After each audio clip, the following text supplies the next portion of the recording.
انسان کے سامنے ہمیشہ دو راستے رہے ہیں، ایک اطاعت کا راستہ جو نجات اور سکون کی طرف لے جاتا ہے، اور دوسرا سرکشی کا راستہ جو ہلاکت اور ذلت پر ختم ہوتا ہے۔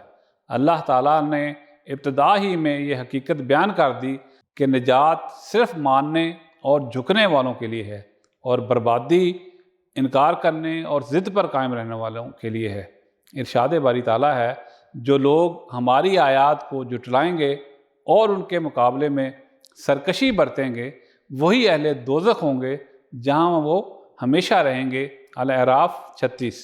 ناظرین، یہ آیت اس بات کو واضح کرتی ہے کہ اللہ کی آیات کا انکار اور تکبر و سرکشی انسان کو سیدھا جہنم کی طرف لے جاتے ہیں۔ اللہ نے اپنی کتاب اتاری، نشانیاں ظاہر کیں اور رسول بھیجے تاکہ لوگ سیدھی راہ پر چلیں۔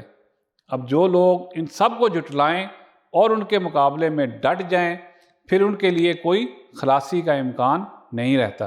یہی ہیں وہ جو دوزخ کے وارث ہیں اور وہاں وہ ہمیشہ رہیں گے۔ یہاں دو رویوں کا ذکر ہے۔ پہلا رویہ یہ ہے کہ اللہ کی آیات کو جھٹلایا جائے۔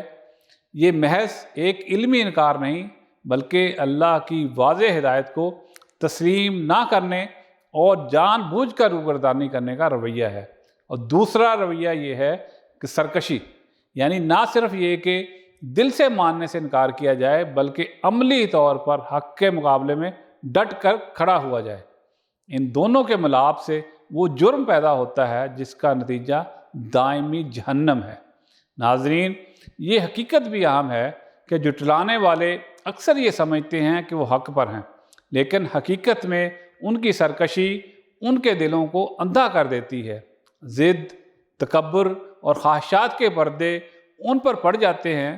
وہ سمجھتے ہیں کہ وہ کامیاب ہیں، مگر قرآن بتاتا ہے کہ ان کا انجام ہمیشہ کا خسارہ ہے۔ یہی وہ اصل دھوکہ ہے جس سے بچنے کے لیے ایمان اور عاجزی ضروری ہے۔ یہ آیت ہمیں خبردار کرتی ہے کہ انکار اور سرکشی کبھی وقتی عمل نہیں، بلکہ یہ رویہ انسان کے پورے مستقبل کو برباد کر دیتا ہے۔